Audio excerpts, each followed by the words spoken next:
Bien, buenas tardes. Está compartido. Ya. Buenas tardes. Vamos a empezar la clase del día de hoy.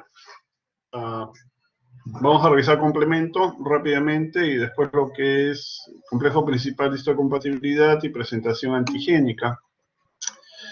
Empezamos por definir complemento. Complemento se puede definir como el principal efector de la respuesta inflamatoria, de la respuesta inmune. ¿Por qué?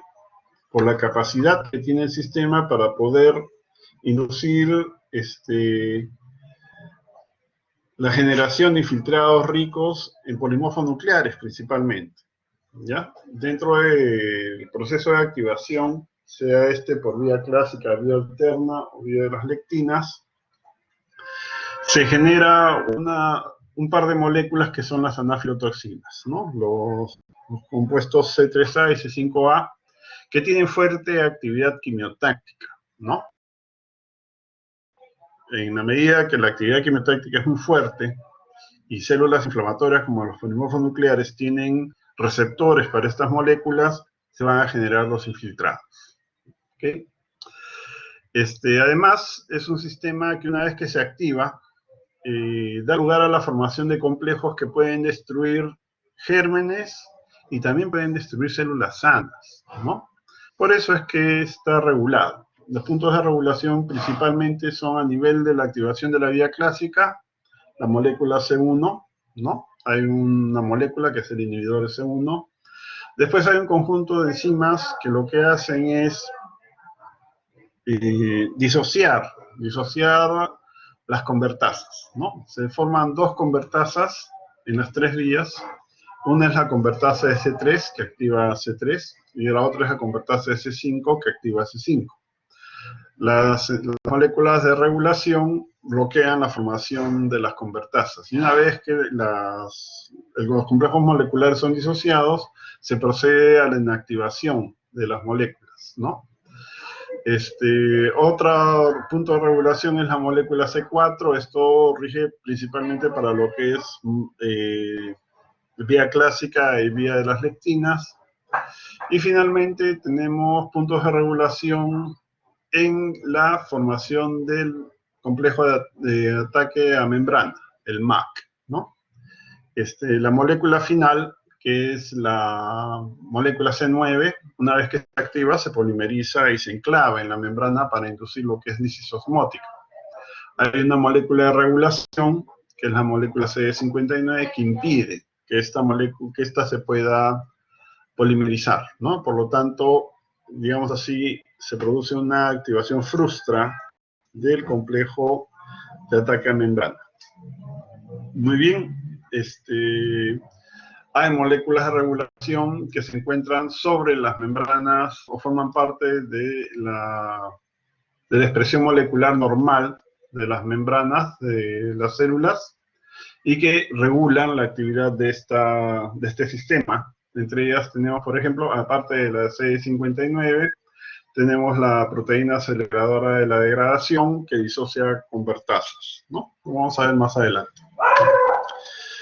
Bien, este sistema se activa por dos motivos. Uno, porque hay algún microbio, ¿no? Esto puede activar la vía alterna o la vía de las lectinas por la presencia de complejos inmunes, ¿no? Los que activan vía clásica, ¿ya? Y si hay células apoptósicas, bueno, si la célula apoptósica murió de forma normal, C1 ya les comenté, marca la célula muerta para que sea removida en contexto normal, ¿no? Pero si hay daño, entonces también el complejo se va a activar, ¿no? Y lo mismo sucede con el tejido trasplantado, que es un tejido extraño, ¿no? Que induce respuestas inflamatorias. Una vez que se activa el sistema, entonces se van a formar los complejos moleculares de complemento. Les decía que son,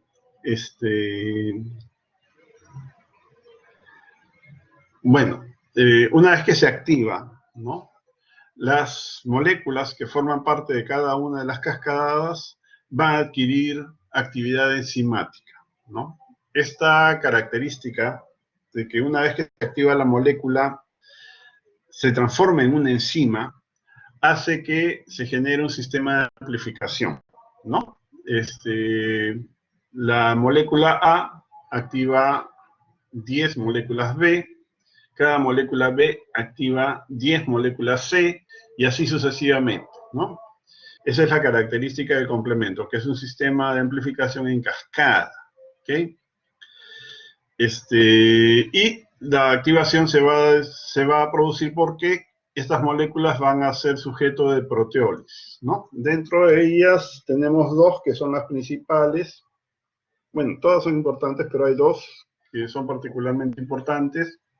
La molécula C4 y la molécula C3. C3 es la molécula central de todo lo que es activación del complemento. Cuando estas moléculas son degradadas por proteólisis, ¿no? Se expone un enlace que es un enlace de tioéster, que es un enlace muy inestable, que es hidrolizado rápidamente, tiene una vida media de milisegundos, nada más. Una vez que se ha activado este enlace tioéster, si la activación se produjo cerca o próxima a la membrana celular o al germen, lo que se va a suceder es que el residuo se va a enlazar de forma covalente con la superficie del germen. Pongamos el ejemplo del germen. Sean residuos de tipo carboxilo o sea de tipo amino, eso no interesa. Eso garantiza una de las características o propiedades del complemento, que el complemento opsoniza, ¿no? Al establecerse un enlace covalente, ese enlace no va a ser retirado. La molécula va a quedar asociada de forma permanente a la superficie donde se haya adherido, ¿no? De esa forma el complemento opsoniza, ¿no? Y la molécula de complemento después puede ser reconocido por los receptores que poseen principalmente los fagocitos, ¿ya? Bien, entonces el tercer paso es, si se trata de opsonizar, ¿no? La unión de forma covalente de los residuos del complemento, principalmente C3b, a la superficie de las células o de los gérmenes, ¿ya? Una vez que, bueno, ya les comenté que en el caso de las células de los mamíferos tienen moléculas que regulan la actividad del complemento y de alguna manera impiden que puedan dañar el tejido sano, ¿no? Esas moléculas de regulación no se encuentran presentes en los microorganismos. Pues las funciones del complemento son varias: remoción de complejos inmunes, lo hace de dos formas y a través principalmente de la molécula C3. C3 se intercala en los complejos inmunes de manera que impide que estos se vayan a depositar o precipitar, ¿no? Y en la medida que los mantiene solubles, la molécula C3 sirve para que los complejos inmunes puedan ser captados y removidos del sitio donde se están formando, ¿no? Y finalmente son retirados y destruidos en el vaso por los macrófagos esplénicos, ¿ya? Remoción de restos celulares, ya les puse el ejemplo de la molécula C1Q, ¿no? Que se une a la célula muerta para permitir la remoción de las células muertas por apoptosis. Activación de células, ¿no? Los mastocitos, por ejemplo, los macrófagos también, los polimorfos nucleares también, tienen receptores para productos del complemento. Una vez que se produce la activación, estas células se activan. En el caso de los mastocitos, uno de los primeros eventos que se da, si no es el primero, es el de la degranulación, o sea, la liberación de los componentes preformados, ¿no? Estos componentes tienen actividad vasoactiva, o sea, intervienen en las fases iniciales de la respuesta inflamatoria local. La activación también va acompañada de la producción de interleuquinas, ¿no? El complemento amplifica la respuesta humoral. ¿Por qué? Porque los linfocitos B tienen un receptor, que es esa molécula que está ahí, la molécula CD21, que reconoce un fragmento que es la molécula C3D, de diario, ¿ya? La molécula CD21 forma parte de un complejo molecular que está conformado por otras dos moléculas adicionales, que se conoce como complejo correceptor del linfocito B, y tiene como función amplificar las señales de activación del linfocito B. De esta forma facilita la activación del linfocito para la producción de anticuerpos, ¿no? Amplificación de la respuesta humoral. Activación celular, bueno, podemos incluirlo en lo que es, cuando comenté lo de granulación de mastocitos e inducción de citoquinas, citólisis. El complemento, bueno, tiene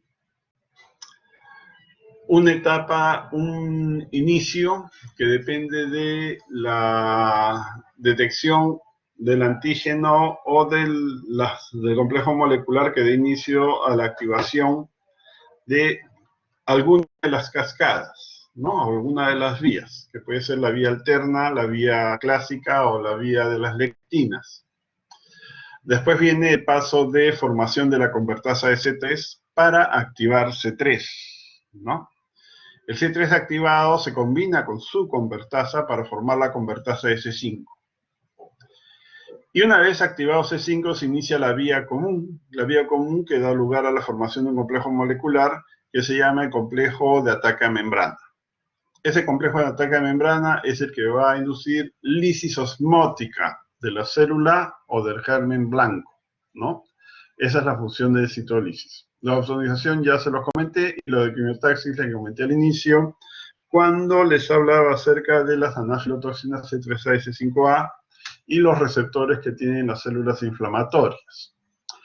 Bien, las vías de complemento son tres: la vía alterna, la vía clásica y la vía de las lectinas. La vía alterna es iniciada por la interacción que tiene un C3 especial, un C3 que ha sido activado por hidrólisis, ¿ya? Ese C3 hidrolizado, que está en pequeñas cantidades, asociarse con los antígenos de los microbios, ¿no?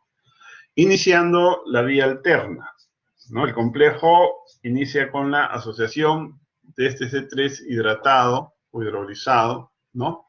Que activa a un factor de esta vía, que es el factor B, ¿no? Y lo degrada para reclutar, para a su vez degradar nuevamente a la molécula C3 intacta, ¿no? De suerte que se forma un complejo que se va a llamar la convertasa de C5 de la vía alterna. ¿Ok? Bueno, en la vía clásica, la actividad inicia por la asociación de la molécula C1, que tiene tres componentes, C1Q, C1R, C1S, con dos cadenas pesadas, que pueden ser de inmunoglobulina G o de inmunoglobulina M. Y si es inmunoglobulina G, las moléculas que pueden activar esta vía son la IgG1 y la IgG3. Bueno, esta vía va seguida de la activación de C4, de C2, ¿no? Para formar un complejo molecular con una asociación de tipo no covalente, que es el complejo C4B2A, ¿no? También llamado convertasa de C3 de la vía clásica. Y este va a activar a C3 y se va a liberar el fragmento C3B, que se va a asociar a la convertasa formada por C4B2A, y lo vamos a llamar convertasa de C5 de la vía clásica, ¿no? Y finalmente tenemos la vía de las lectinas. En la vía de las lectinas, bueno, hay una molécula en particular, que es la proteína fijadora de Manosa, que tiene asociadas unas serin-proteasas, ¿no? Con esta molécula fijadora de Manosa, las células de mamíferos no expresan Manosa, eso lo expresan las bacterias, ¿ya? Cuando la proteína fijadora de Manosa se asocia a la Manosa bacteriana, se activan las serin-proteasas asociadas. y estas van a degradar a C4 y a C2 para formar la convertasa de C3 de las vías de la lectina. Después pasa lo que sucede en la vía clásica, ¿no? El C3b que se forma se asocia a su convertasa para formar la convertasa de C5 de las vías de las lectinas, ¿ya? Las proteínas fijadoras de Manosa en realidad es un grupo de moléculas, ¿no? Que tienen diversas afinidades, ¿no? Tenemos a las proteínas, a las MASP 1, 2 y 3, ¿no? Como ven, sus afinidades van a ser diferentes, ¿ya? Y algunas son compartidas, obviamente, ¿ok? Bien, acá tenemos la activación de C3. Le decía que C3, la molécula intacta, es hidrolizada y se va a exponer un enlace que es el tioéster, que se puede unir de forma covalente a residuos amino o hidroxilo, ¿no? De los gérmenes o de las células, ¿ya? El enlace es covalente, ¿ok? El enlace es de tipo covalente. Acá, para abajo está, ¿ya? Si no se asocia, si no se forma el enlace, lo que va a suceder es que esta molécula va a ser degradada, ¿no? Se hidroliza rápidamente y su vida media es de milisegundos. La activación de la vía clásica solamente la hacen 3 moléculas, la IgM, que es la más eficiente activando complemento. La razón principal es que es un pentámero, ¿no? Y anda con 5, bueno, si es un pentámero, van en grupos de 5 monómeros, ¿no? Y para activar la primera molécula de la vía clásica, que es C1, se requieren 2 cadenas pesadas. En cambio, la otra es la IgG. Para que la IgG pueda activar la vía clásica de complemento es necesario que hayan 2 monómeros que estén muy próximos entre sí, ¿no?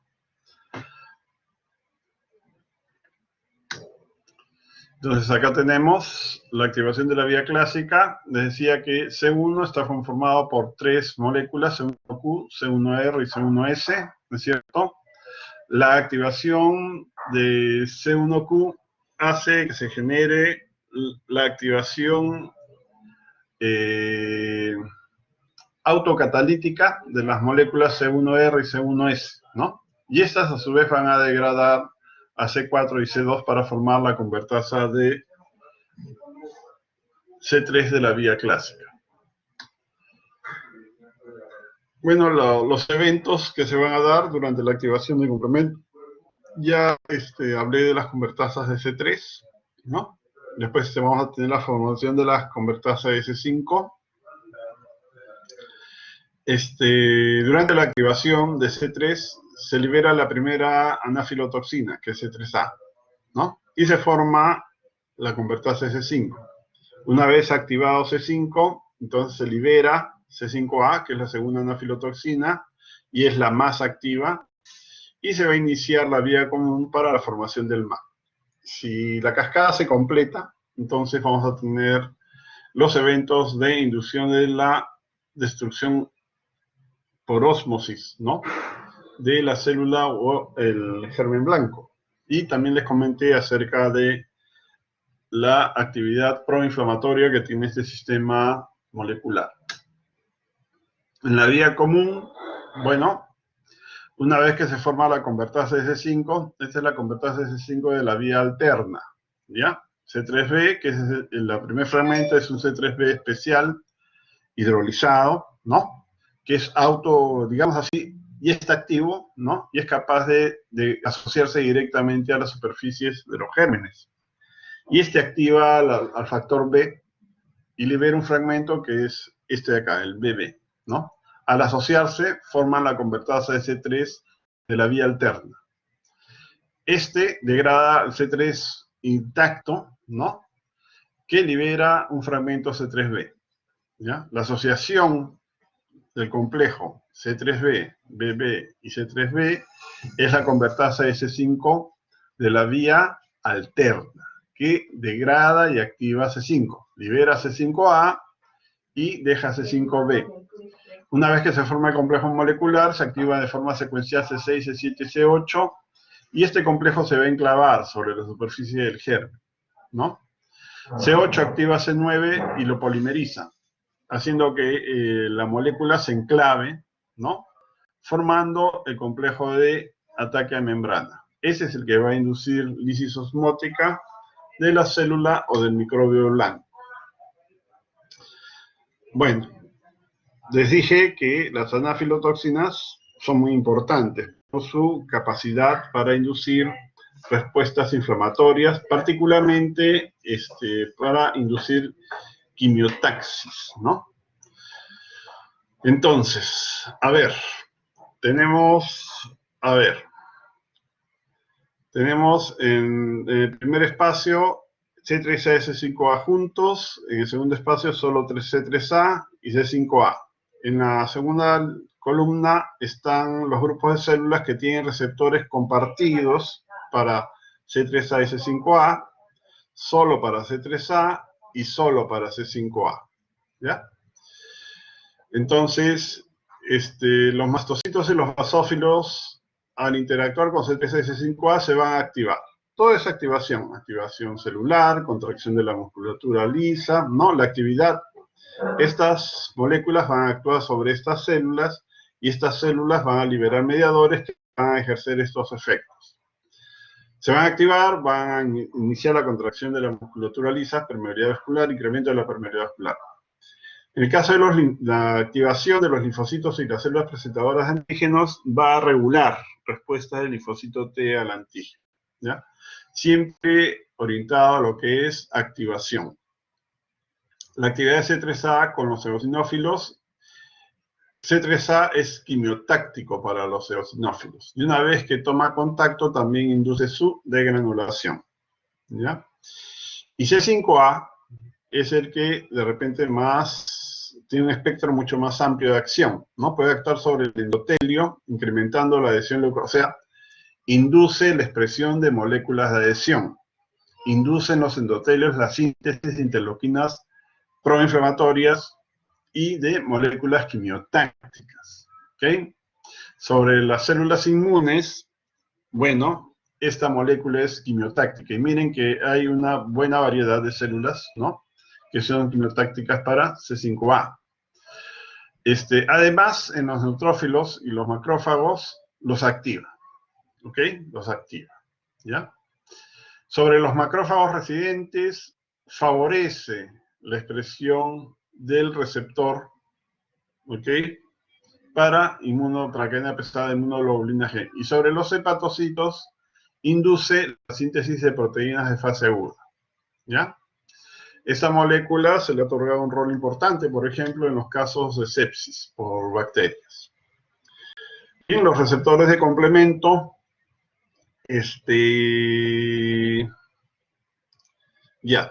la molécula C35 o receptor 1 de complemento reconoce fragmentos de C3b y también de C4b, ¿no? Y lo que hace es promover la remoción de complejos inmunes, ¿no? Y hay un grupo de células importante que lo expresan, hematíes, macrófagos, linfocitos B, en fin, ¿ya? El receptor 2 de complemento, CR2 o CD21, es la molécula que es expresada por el linfocito B. Y hay varios fragmentos a los que se puede unir, ¿no? Al C3b inactivo, al C3dG, que es un fragmento que queda después de degradar al C3b inactivo, y C3d. De estos, de repente, C3d va a ser el principal, y es el que va a ser reconocido por el linfocito B, a través de ese receptor, ¿no? Le decía que esta molécula forma parte del complejo correceptor del linfocito B, que lo que hace es amplificar las señales de activación de esa célula. Esta molécula también le sirve al virus Epstein-Barr como receptor para infectar al linfocito B, ¿ok? El receptor 3 de complemento es una integrina MAC3, ¿no? Es la integrina MAC1, ¿no? También se llama receptor 3 de complemento, y estas son las dos moléculas que lo conforman, la C11b y la CD18, ¿ya? También reconoce al C3b inactivado, igual que el CR2. Y lo expresa un buen grupo de células. Esta molécula también sirve de ligando para la molécula de CAM1, o sea, interviene en los procesos de adhesión y migración leucocitaria o extravasación celular, ¿ya? Tenemos el receptor 4, que también es una integrina, ¿no? También se une al C3b inactivo, ¿no es cierto? Y tiene una función similar a la del receptor anterior. Interviene también en los procesos de adherencia y extravasación celular. Y lo expresan sobre todo las células dendríticas. Y hay un receptor de la familia inmunoglobulina, o sea que posee dominios inmunoglobulina y lo expresa la célula de Kupffer, ¿ok? Su función es la de participar en la remoción de bacterias que han sido opsonizadas, o sea que están marcadas con residuos de complemento, en este caso, ¿no?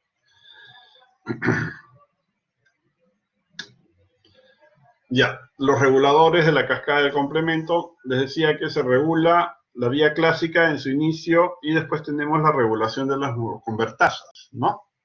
Entonces, el inhibidor C1, obvio, regula a la molécula C1, ¿no? Esta es una serpina, es una molécula que se asocia de forma covalente a sus ligandos que son C1R y C1S, bloqueándolos definitivamente, ¿ya? Es una serina-proteasa que simula, ¿no?, el sustrato de C1R y C1S. Tenemos el factor 1 que interviene, es una serina-proteasa, ¿no? O sea, es una molécula que va a degradar a sus blancos, que son C4b y C3b, inactivándolos. Tenemos el factor 2, esta molécula lo que hace es disociar la convertasa de C3 de la vía alterna, o sea, aquella formada por C3b y el fragmento B del factor B, ¿no? Y una vez que estas moléculas son disociadas, van a ser degradadas por el factor I1. La proteína fijadora S4, bueno, su nombre lo está diciendo, es una molécula que bloquea la actividad del fragmento activo de C4, que es C4b. Interviene disociando la convertasa C3 de la vía clásica, o sea, aquella que está formada por C4b2A. Una vez que está disociado, las moléculas son inactivadas. Tenemos la proteína cofactor de membrana. Esta es una molécula de membrana, ¿no? También actúa sobre C4b y C3b, ¿no? Y en colaboración con el factor 1 lo que hacen es inhibirlas, ¿no? Inactivarlas. Otra molécula de membrana es la proteína o el factor acelerador de la degradación, que disocia C4b2A, que es la convertasa C3 de la vía clásica, y tenemos, también disocia a la convertasa de C3 de la vía alterna. ¿Ok? Y después esas moléculas van a ser degradadas. Y finalmente CD59, que es una molécula de membrana, que inhibe la actividad de C7 y C8, impidiendo la polimerización de C9, ¿no? Y evita la formación del MAC. Bueno, con relación al complejo principal de histocompatibilidad, lo primero que se tiene que saber o conocer es que este complejo molecular tiene por objeto presentar antígenos, ¿no? Ese es el objetivo de las moléculas del complejo principal de histocompatibilidad. Y los antígenos que se van a presentar va a ser a los linfocitos B, ¿no? Hay dos tipos de moléculas, las moléculas HLA clase 1, que las tienen todas las células, ¿no? Todas las células del organismo expresan HLA clase 1, y hay un consenso en que las moléculas HLA clase 1 lo que van a presentar son aquellos antígenos que se encuentran en el citosol. El otro grupo son las moléculas HLA clase 2, que también se dice que son de expresión restringida, ¿no? Estas moléculas HLA clase 2 las expresan principalmente los fagocitos, y de ellas los fagocitos profesionales. Estamos hablando en este sentido de tres tipos de células: los macrófagos, células dendríticas y linfocitos B. ¿Okay? Los antígenos en moléculas HLA clase 2 son aquellos que provienen de los fagolisosomas. Bueno, sus características es un complejo molecular polimórfico, altamente polimórfico, ¿no? Hay muchas variantes, ¿no? Si tenemos, por ejemplo, un gen A y tenemos un gen A1, del A1 hay 1.1, 1.2, 1.3 y así hasta 100. O sea, 100 variantes, ¿no? Y así por el estilo, todos los genes. Son más o menos 200 genes diferentes. El hecho de que se sucedan o se presenten cambios en los genes HLA no quiere decir de que el paciente vaya a tener, o la persona vaya a tener alguna alteración genética, ¿no? Por eso es que estos genes son polimórficos. Hay muchas variantes dentro de una misma población. La región se encuentra en el brazo corto del cromosoma 6, ¿ya? Y, como les dije, la función de estas moléculas, tanto clase 1 como clase 2, es la de presentar antígenos. Los antígenos que se van a presentar pueden ser propios o pueden ser de los gérmenes. El HLA no hace distinción entre uno y otro. Bueno, explicamos lo que es el gen polimórfico, ¿no? Gen alelo es cada una de las variantes, ¿no? Herencia puede haber, bueno, se va a heredar un gen A, por ejemplo, del padre y un gen A de la madre. Del padre se hereda un gen A1 y de la madre se hereda un gen A2. Los dos son genes A, pero son diferentes, porque uno es 1 y uno es 2, es decir, tienen variaciones que hace que no sean idénticos, ¿no? A esos genes que tienen variaciones se les llama gen alelo, ¿ok?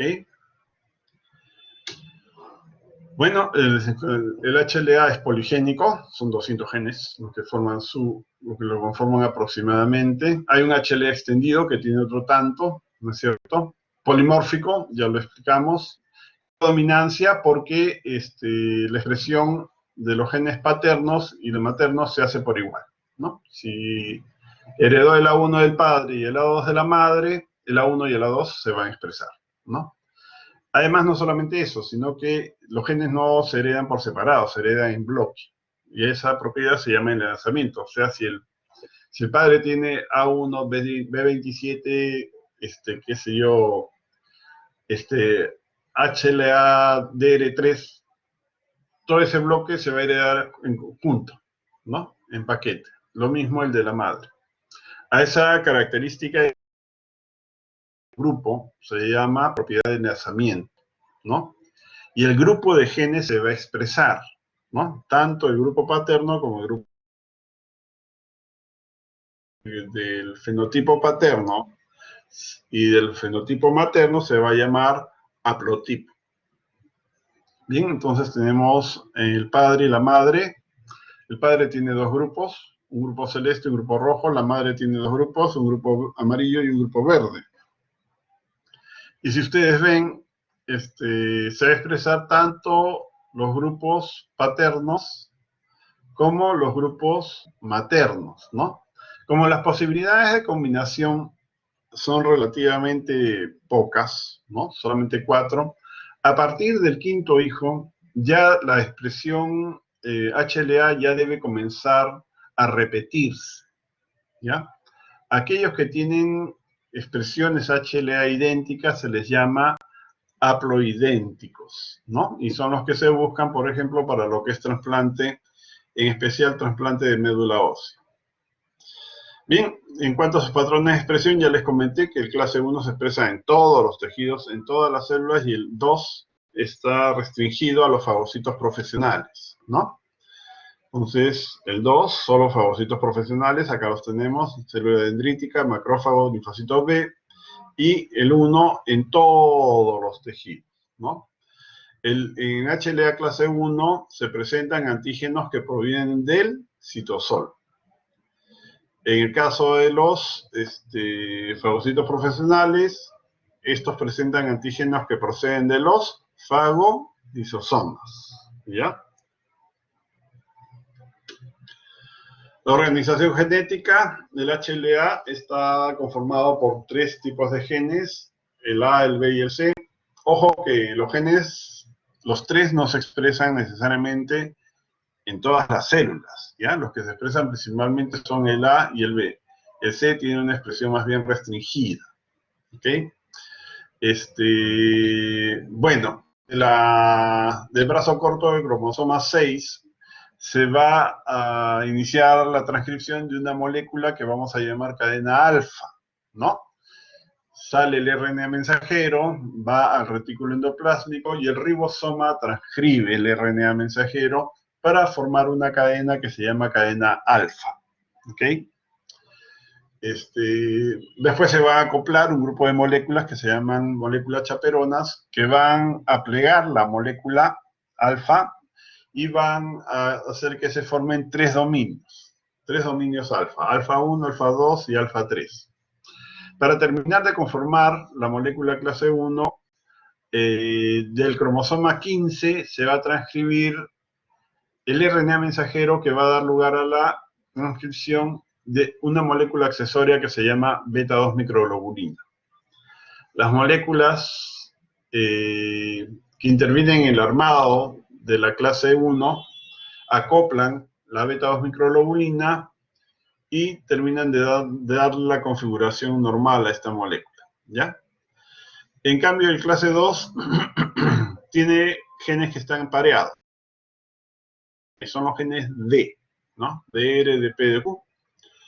Estos genes pareados transcriben dos cadenas, al final dan lugar a la formación de dos cadenas moleculares que son alfa y beta, que son acopladas por una molécula accesoria que se llama cadena invariante, ¿no? Y una vez que la cadena invariante las une, finalmente el HLA clase 2 es almacenado en unas vesículas, ¿no? En espera de la fagocitosis de algún antígeno, ¿ya? Cuando el antígeno, cuando se ha formado el fagolisosoma, la vesícula que contiene las moléculas HLA se fusiona con el fagolisosoma para que las epítopes o las secuencias proteicas, ¿no?, características del germen, se acoplen en la hendidura y estas puedan ser presentadas a los linfocitos T. Obviamente, el sistema de presentación antigénica puede estar regulado, ¿no? O definitivamente está regulado y puede amplificarse o puede inhibirse, ¿no? Dependiendo de cómo esté la respuesta inmune. Acá está, de manera muy sencilla, cómo está organizado el complejo principal de histocompatibilidad. Les dice que son 200 genes aproximadamente. Hacia la parte más telomérica está el clase 1. Hacia la parte más centromérica el clase 2, ¿no? Clase 1 con sus 3 genes y clase 2 con sus 3 pares de genes, ¿ok? Al centro hay una región que se llama clase 3, ¿no?, que contiene genes para complemento, como las moléculas C4, factor B y C2, y citoquinas como la linfotoxina beta, el factor de necrosis tumoral y la linfotoxina. Dentro de la región HLA clase 2 se ubican genes que tienen que ver con los procesos de presentación antigénica, tanto clase 1 como clase 2, ¿no? Tenemos los genes para la molécula DM, que es una molécula accesoria que interviene en la presentación clase 2, y tenemos los genes para los proteasomas y los genes de las proteínas transportadoras de antígeno 1 y 2. Estas intervienen en la presentación antigénica clase 1. Bien, acá está lo que les comenté, ¿no? Del clase 1, de los genes clase 1, se sale un RNA mensajero y se forma al final una cadena que es plegada, que se llama cadena alfa 1, alfa 2, alfa 3, y la beta-2 microglobulina. Quien arma esta molécula son otras moléculas que se llaman moléculas chaperonas, ¿no? Y de clase 2, bueno, vamos a tener las dos cadenas, alfa y beta, con sus dos dominios, alfa 1, alfa 2 y beta 1, beta 2. Quien arma la molécula es una molécula accesoria que se llama cadena invariante. Acá tenemos a las moléculas HLA clase 1 y clase 2. y sus regiones, ¿no? Hay una región citoplasmática muy cortita que tiene más o menos 6 a 7 aminoácidos de longitud, nada más. Tenemos la región transmembrana, ¿no? Y al final, la parte extracelular. La parte extracelular tiene una región inmunoglobulina que es invariante. Este dominio no cambia, las secuencias moleculares se preservan, ¿no? Y tienen un rol importante en la activación del linfocito T, porque en el dominio alfa 3 está el sitio de unión para el correceptor CD8, del linfocito TCD8, y en el dominio beta 2 está el lugar de unión de la molécula CD4 del linfocito T CD4, ¿ya? La parte superior corresponde a la zona de unión al péptido y se caracteriza por poseer una hendidura, ¿no? En el caso de la alfa, en el caso del HLA clase 1 están entre los dominios alfa 1 y alfa 2. Aquí los aminoácidos se disponen de dos maneras. Una es en un enrollamiento alfa en la parte superior y en la base se pliegan, dando lugar a una estructura que se llama plataforma beta.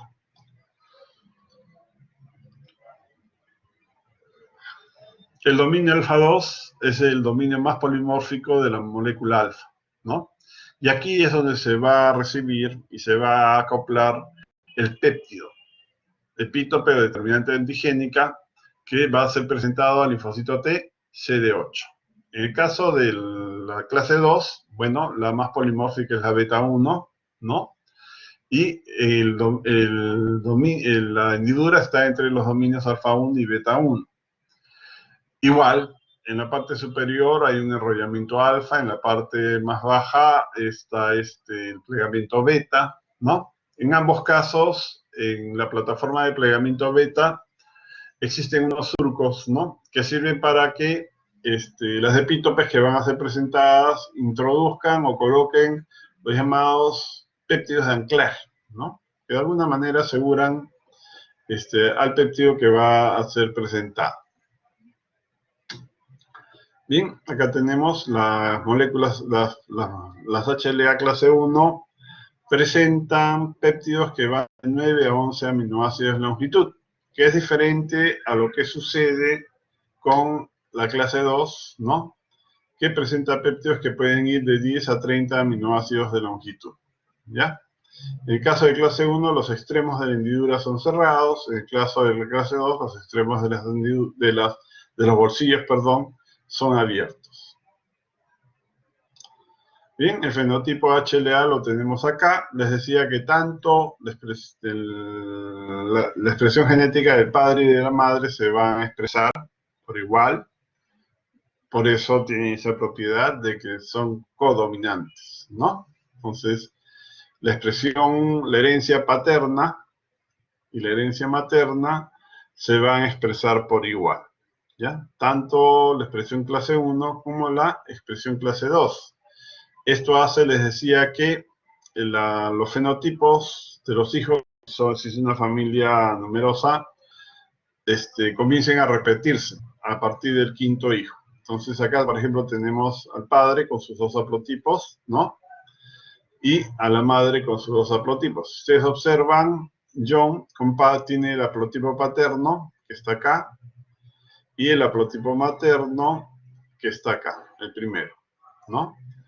Y si ven, Andrew, que es el último, tiene el mismo haplotipo que John, ¿no? Ellos son haploidénticos, ¿no? Y es el tipo de donante que se busca para el caso particular de trasplante de médula ósea. Bien, ya, la presentación antigénica la vamos a dejar para la siguiente reunión, ¿ya? Porque ya el tiempo me va a ganar, ¿no? Si no hay ninguna pregunta, muchas gracias por su participación. Sí, Cecilia. Doctor, usted dijo que los hijos van a heredar haplotipos de uno, padre y madre, y bueno, van a poder realizarse operación de médula ósea, o sea, similar.